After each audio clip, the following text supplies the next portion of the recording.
Hello and welcome to our program. With the second North Korea-US summit being just around the corner, final preparations are well underway. North Korean leader Kim Jongun is expected to arrive in Vietnam a couple of days ahead of his meeting with President Trump. We'll discuss Kim's possible itinerary as well as its significance. But first, here is what we have for you today. On this week's A Road to Peace, we discuss Kim Jong-un's itinerary for his state visit to Vietnam as the Hanoi summit date draws near. We also take a look at North Korean TV coverage on celebrations for the Day of the Shining Star, the birthday of the late former leader Kim Jong-il. Lastly, we delve into North Korea's Goryeo Medicine with a North Korean defector and a former doctor for Kim Il-sung. For today's discussion, we're joined by Dr. Lee Seong-hyon, Director of the Center for Chinese Studies at the Sejong Institute. Thank you for coming today. Well, thank you. Thank you. So, Dr. Lee, the second North Korea-US summit is slated for February 27th and 28th, but it's been reported that Kim Jong-un is going to arrive 2 days before the summit, which is on the 25th. Why do you think that is? Kim Jong-un begins to learn how to make international travels. That's how you enjoy your travel, right? You have to business, but also sightseeing. But the point is where he wants to see. What I heard was that during last year's meeting between President Moon Jae-in and Kim Jong-un in DMZ, they had a private conversation over on the bridge. And at that time, Kim Jong-un reportedly expressed a desire to learn more about Vietnamese model of economic development. Right, the Doi Moi policy of Yes. economic reforms. So Kim Jong-un visited China. Kim Jong-un visited Singapore last year. They are good economic models, but China is probably too big. Singapore is probably too advanced. Vietnam is just right size, that still developing country. Also used to be an enemy, adversary of the United States, but improved their relations and implemented the economic development and reforms. So I think that this is a viable model for North Korea's economic development. And also Kim Jong-un, where he will visit will be of interest for us to watch.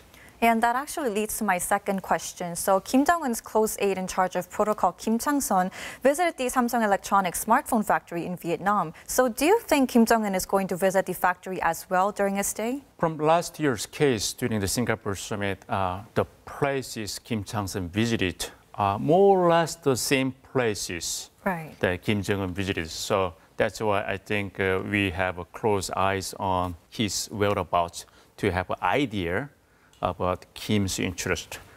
Speaking of Samsung, this is a bit of surprise because he's going to Vietnam but visiting Korean, South Korean company, right?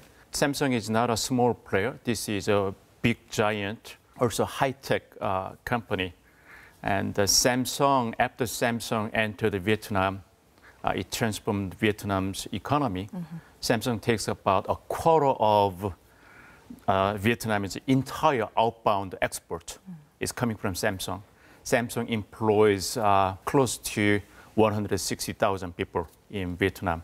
So the meaning of Samsung is a transformation, very quickly, of the economy transformation. And I think Kim Jong-un wants a quick, if he really visits Samsung, he's trying to send a signal. I just don't want a manufacturing company, a slow economic development, but I want a quick improvement. And I want a high-tech company like Samsung. And also he's sending a very clear signal to the world that, yes, I'm also interested in economic development, reform, and opening up, just like Vietnam. I see. And Kim Jong-un also, while traveling to Hanoi, he stopped by Guangzhou, and that place is actually considered a symbol of Chinese economic reform. So could Kim Jong-un also be wanting kind of a Chinese-type reform in his country as well, not just from the Vietnamese model? You're right. It was a place, Guangzhou, right next to Shenzhen. Shenzhen was the place for China's economic transformation and also economic experiment. That's where it started. It has a very significant meaning. Also, Guangzhou is a place where Kim Jong-un's father visited in 2006. So it will be interesting to watch if Kim Jong-un, how he would travel by air or by train, passing through China. But then interestingly, there are some entertaining quality that wherever he goes and people, media, international media pays attention to.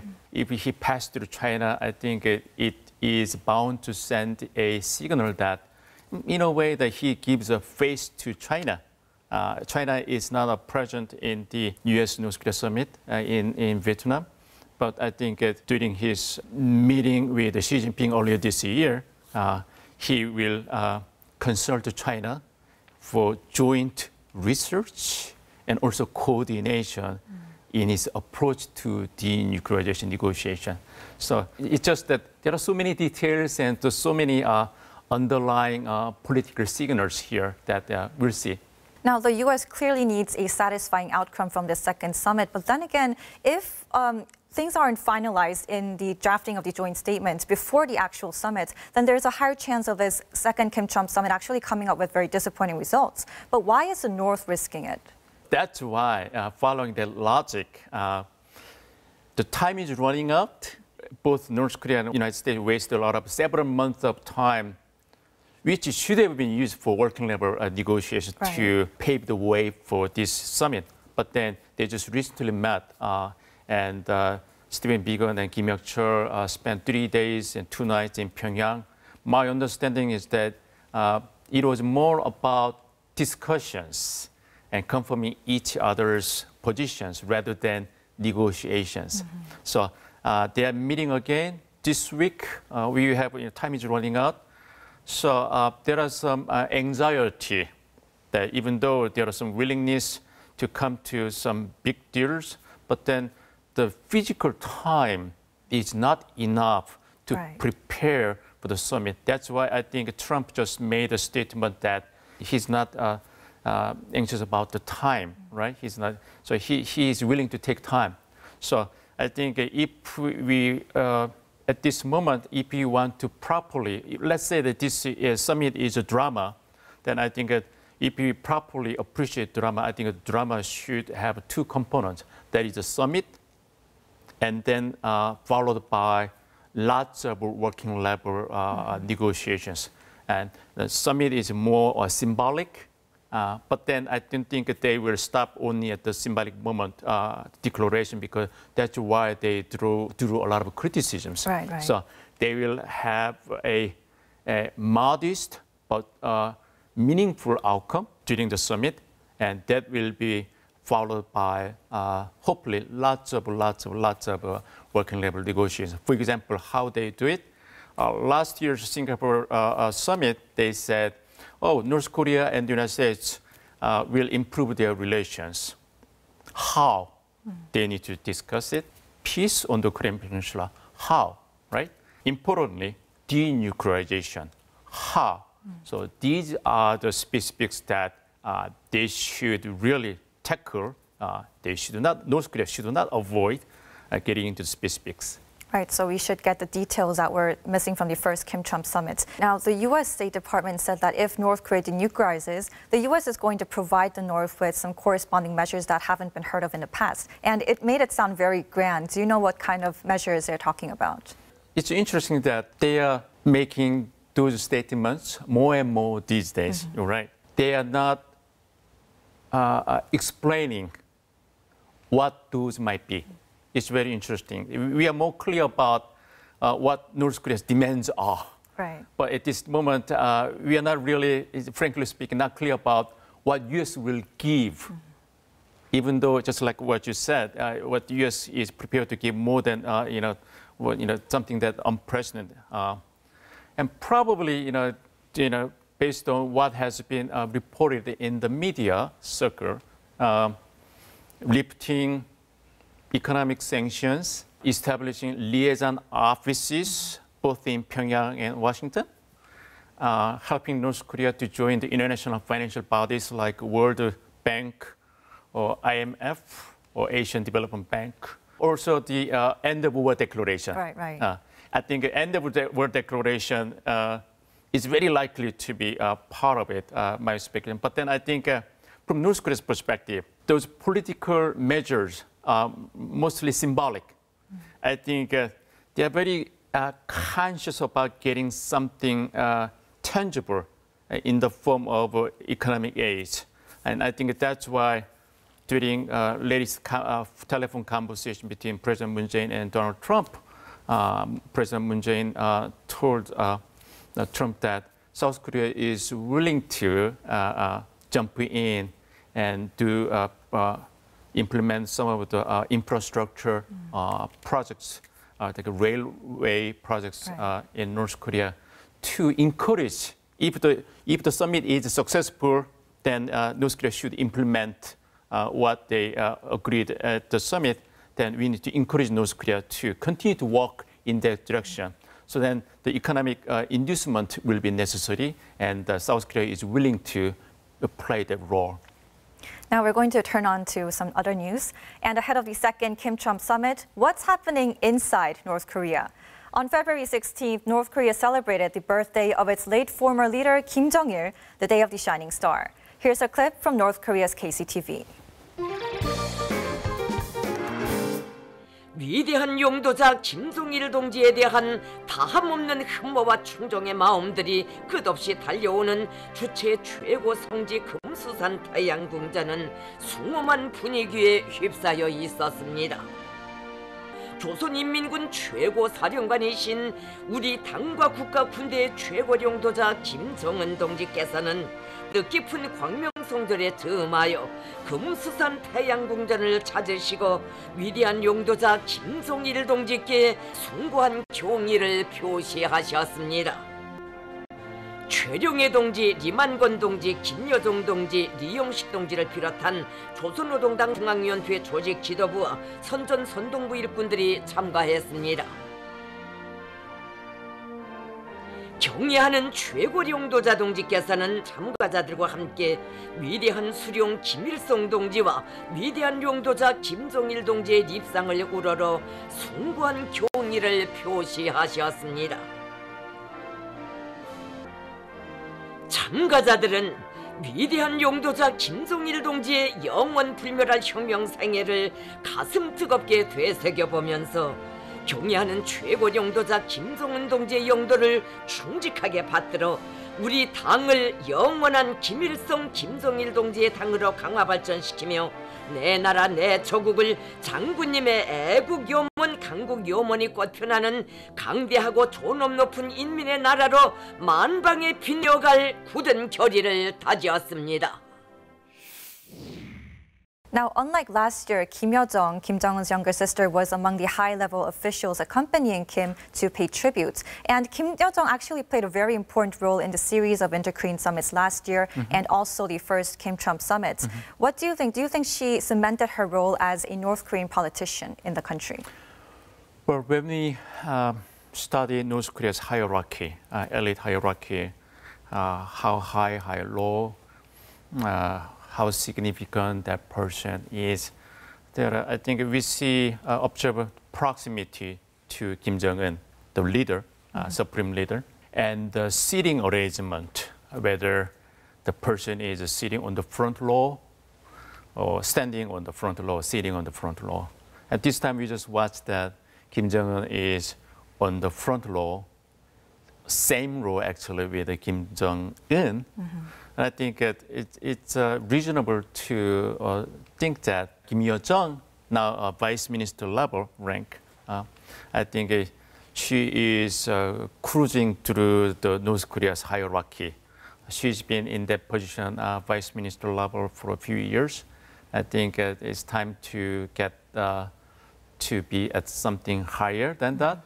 So I think it's reasonable, but I think she's doing well. And also she played a very important role during the summits with Kim Jong-un had with Xi Jinping and Trump and President Moon Jae-in. So I think she played a visible roles that she could use to justify if she get promoted. Then I think she deserves it from North Korea's internal perspective. And do you think it's likely that she'll appear at the Kim-Trump summit in Vietnam? I think she will definitely show up. Otherwise, it won't be fun for the media outlets. Some of the media outlets, they only pay attention to whether Kim Yo Jong will show up or not. So we'll see. I think it's reasonable to speculate based on her previous roles in Singapore summits, and also summits in Indo-Korean summits, also summits, the China-North Korea summit. She was there in all the places, and she knew, all the details. So I think it's reasonable to believe that she will be there as well. And Kim Jongun, while making a deal with the U.S., could actually face criticism inside by the hardliners in the country. And do you think this is likely because Trump also faces a kind of similar problem in his country as well in the White House? I think so. I think usually the analytic community, we think that Kim Jong-un consolidates power. But that does not necessarily mean that there are some noises. People who complaining about the way that Kim Jong-un does, for example, like giving up nuclear weapons. I remember that if you study the Chinese reform and opening up, there are also some Communist Party officials complain that, does it mean that now we are giving up communism and choosing capitalism, right? Because all these years we studied communism. So there might be some complaints, and I think that does not necessarily mean a very significant opposition, but then Kim Jong-un needs to educate and persuade them for smooth domestic transition. And for this matter, I think we need to pay attention to an article on Rodong Sinmun, February 13th. Rodong Sinmun is a Workers' Party newspaper. There was an article that says the complete denuclearization of North Korea is the unwavering stance and the will of North Korea. And who's the audience? Of course, the United States. But then if you look at the format of the article, actually it is not a commentary, but actually not an editorial, but it is a contributing article. And North Korea uses these contributing articles to educate North Korea domestic elite, political elites.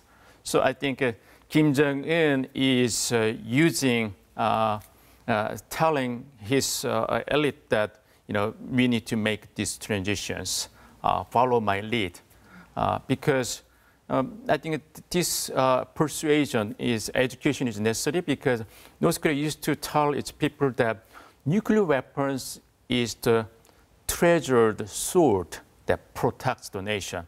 And people will think, why should we give up our treasured sword that protects our nation? Why should we give up nuclear weapons?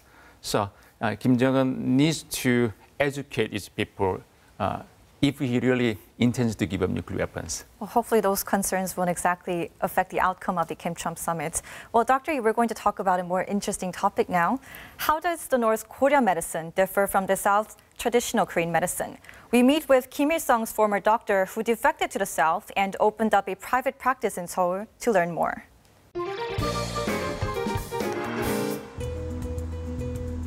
This Seoul-based clinic is always packed with patients waiting to consult a traditional medicine doctor with an unusual background. The clinic is owned by Sejong-hyon, a North Korean defector who worked at the Long Life Health Institute in Pyongyang. Staffed by some of the best trained doctors in the country, the organization is dedicated to preserving the longevity of the Kim family. 저는 평양의학대학 고려의학부를 졸업하고 고려의사를 하다가 자유를 찾아서 왔죠. 그러니까 북한에서 내가 배운 이게 고려의학의 이 기술을 대한민국 가면 좀 더 빛나게 할 수 있지 않을까, 그런 의미에서 대한민국으로 왔습니다. Traditional Korean medicine originated from ancient remedies native to Korea and developed with influence from traditional medicine practices in the East Asian cultural sphere. In South Korea, the practices became known as traditional Korean medicine following the division of the Korean peninsula. In North Korea, they were called Eastern medicine until 1993, when it took up the term Goryeo Medicine. Suk, a former Goryeo medicine doctor, says becoming a traditional medicine doctor in the South was not without challenges. 2002년도에 대한한의사협회 한의사가 됐고요. 그러니까 2번 떨어지기 3번에 합격했는데 그 과정이 굉장히 어려웠죠.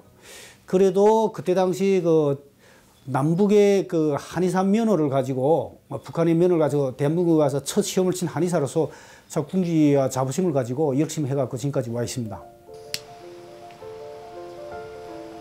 Seok incorporates many of the techniques used in Goryeo medicine into his therapies. Among them is the use of longer needles or fire-lit needles for acupuncture.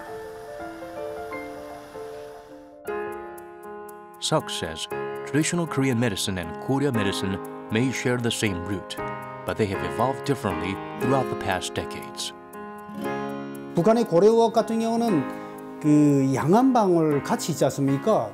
적용해갖고 임상 진료도 양방의 의료기기 장비를 해서 검사를 하고 최종적으로 진단은 그렇게 하고 치료는 고려의학을 하는 방식으로 돼 있고요.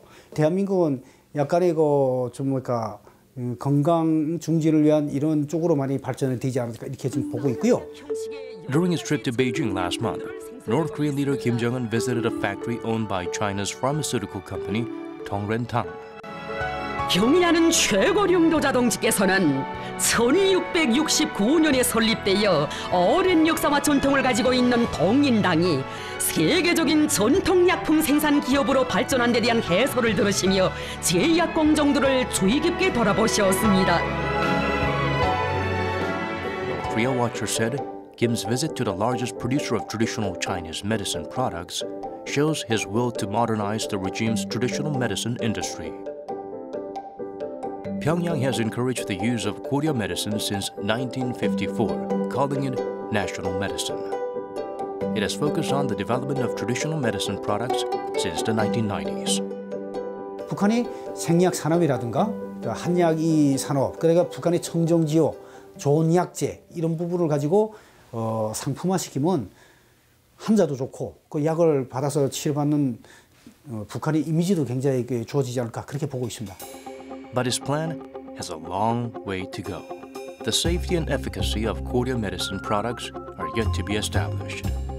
한마디로 경제가 떨어져 있다 보니까 기계 생산 장비가 아무래도 떨어지죠. 가공 장비가. 좀 더 고급화를 시키려면 첨단 기계 장비, 그다음 또 세밀하게 그 약 성분에 대한 이런 부분 그 표준화도 또 해야 될 거 아닙니까? But some believe the decades-long traditional practices could have a huge potential in the global market when backed by investment and support. There are also hopes that traditional medicine will bring the two Koreas closer together. 저희들하고 대한민국 한의사들하고 같이 이렇게 교류를 많이 하거든요. 그분들은 참 저희들도 배울 것도 너무 많지만 그분들도 저희들한테 너무 배울 거 많아요. 그래가지고 참 우리가 통일되면 동양의학에서 우리가 최고로 갈 수 있구나 하는 이런 자부심도 갖고 있습니다. Amid an ongoing rapprochement on the Korean peninsula, a lot of attention is being given to the potential synergy between traditional medicine practices of the two Koreas, and whether Goryeo medicine will emerge as a new driver of North Korea's economic growth. It seems like the Korean traditional medicine actually evolved in many different ways on both sides of the Korean peninsula. But then again, and with global attention centering on this aspect, I would assume that it's a possible potential area where inter-Korean cooperation can expand. What do you think of this? Oh yeah, definitely. If you look at the German unification case, the health was one of the major areas where they started the inter-German West and Eastern Germany because it's non-political, non-ideological, not very sensitive. So it's easier to cooperate between the two Koreas. And also, it's much more common in North Korea to use traditional medicine than in South Korea. And actually, there used to be inter-Korean cooperation in researching and studying and developing traditional medicine. So now I think they are thinking about resuming the cooperation, and I think this will also enrich the civilian level of exchanges that helps North Korea to get to know, South Koreans get to know each other, building trust and cooperation, more exchanges. My philosophy is that the more they get to know each other, the more we help North Koreans to get in touch with outside the world. It's better for the country, for the reform and opening up what Kim Jongun is thinking about. So it's a very promising area for both Koreas. Thank you so much, Dr. Lee, for your Thank insights you. today. What message will be found in the joint statement to be signed by Kim and Trump at the upcoming Hanoi summit? We'll keep a close eye on the meeting, hoping it will help the two sides take concrete steps toward peace. And this is all we have for you today. We'll be back next week. Thanks for watching.